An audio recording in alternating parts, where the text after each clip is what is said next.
entrepreneurial journey of almost a decade, I have learned that it is not an easy ride. I may have had some ups, but have also had a few lows as well. Hi, today I'm going to share how you can avoid making these mistakes as an entrepreneur. Hi, this is Ruhee, founder of a very successful marketing agency, Event Marketing, and I run a very successful channel by the name of Digital Ruhee. So I started quite early, possibly in my early 30s. What I realized at that point of time, A, I had no experience. B, I did not come from a business family. In fact, I come from a defense background. And lastly, I really had no idea whom to approach, how to go about, and whether I should really hire a mentor or not. So I decided to take a safe plunge and decided to take a franchisee model from a leading company based in Mumbai. The advantages of taking a franchisee model if you are starting your business for the first time are many. The first is that obviously there are already guidelines created and you can copy and replicate it in the city you are actually executing the business. Secondly, there is some kind of an accountability wherein the team at the major office keeps following up so that you know you are accountable for the sales figures you are bringing in. And lastly, most of the marketing collaterals were made, so it did not have to have us reinvent the wheel. So it definitely made things easier. And honestly, in the first year, I did so much of sales that I clocked in a turnover of almost 1 CR, which was mind-boggling at that time. What helped me over here was definitely lots of research. So nothing goes without research. I researched well online which companies I should be going ahead and contacting for franchisee and what is the ROI I would get after few months or maybe after 1 year. I think things really worked well in my favor. So whatever thing you are planning, whether it's a franchisee or whether you want to start your own company, make sure the research is well done and you have enough data to prove that you have a growth pattern ahead of you.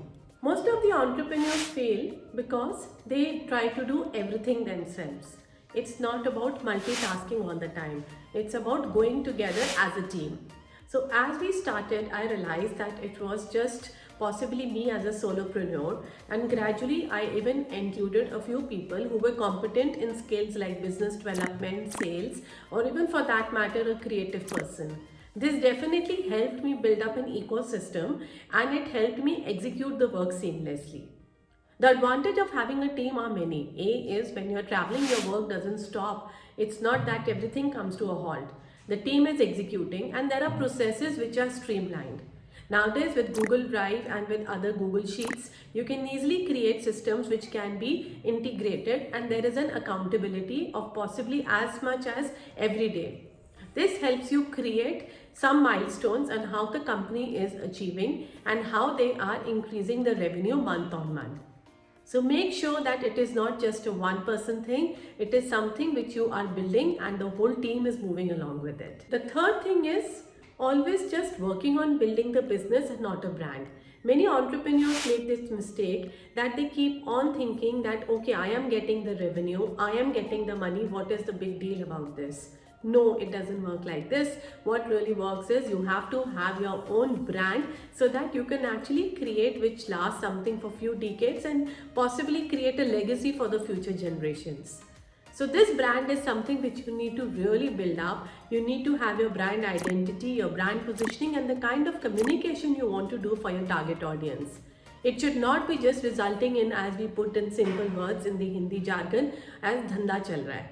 It doesn't happen like that in the real world, and that is what sustains most of the bigger businesses, that they have a vision to keep increasing the revenue year on year, keeping the branding in mind. The fourth mistake which most of the entrepreneurs do is completely neglecting their finances. Most of them actually do not sit and calculate where are the inflows coming from and what are the outflows. Make sure you have an accountant or hire a CA if you can afford that in the initial months itself, so that there is an accountability of the money coming in and there is a kind of a growth happening. This is very important because possibly you have put in your self-equity, or it also could be borrowed money in the form of loans or even soft loans from your friends and family. Whatever be the case, there has to be an accountability for your finances and it has to be definitely separate from your personal expenses. This definitely helps you create a better ecosystem.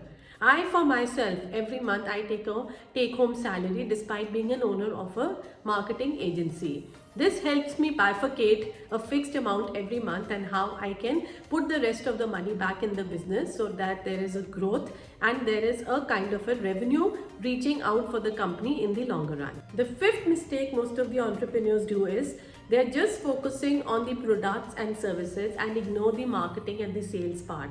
So people are involved with so much of investment in possibly building a software or a service company, or for that matter any factory owner, in getting the machinery running and executing it. But till you do not have a proper marketing and a sales plan, nothing will be executed. It has to reach out to the market and you have to amplify it well, whether it is through online marketing or whether it is through exhibition, trade shows, or whatever works for you.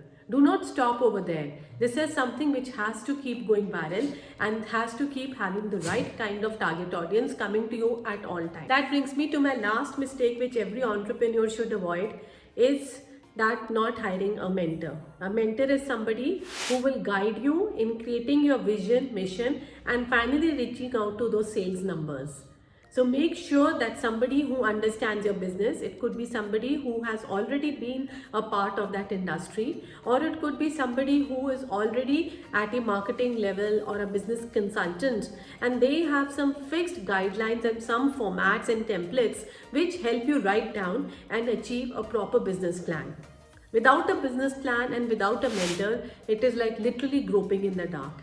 These are some tips which I'm sharing with you as an entrepreneur so that one doesn't end up making these mistakes. Entrepreneurship is definitely not an easy journey, and you need to also have a network so that you can keep growing your business. Make sure you join some network in your local market and start networking with people who understand your business and are ready to generate some kind of referrals for your business. It also helps you sit with other entrepreneurs and understand what are the pain areas and if they have also been through a similar cycle in the past. This is the advantage you definitely get when you join a local network of entrepreneurs. Beyond this, always keep learning, because entrepreneurship is not just something which just starts and ends. It is a lifelong thing. It requires a lot of sacrifice. It requires possibly multitasking various skills of accounts, finance, hiring, employee management, marketing, sales, and so on. So make sure that you learn how to handle all these particular qualities and you are a good leader in the long run. So are you all ready to take the plunge in the entrepreneur market? If you are, then go ahead and like this video and subscribe for the channel as well.